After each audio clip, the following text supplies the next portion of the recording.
Sinampahan ng reklamong murder sa DOJ sina Pangasinan Governor Amado Espino Jr. at Pangasinan 1st District Representative Jesus Celeste. Kaugnay ito ng pagpatay sa alkalde ng bayan ng Infanta noong December 15 ng nakaraang taon.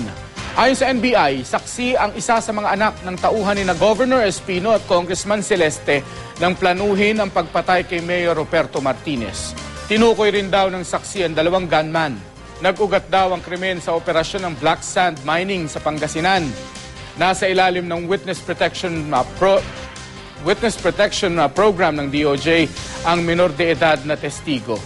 Sa isang press con kanina, itinanggi ni Representative Celeste na may kinalaman sila sa pagpatay kay Mayor Martinez.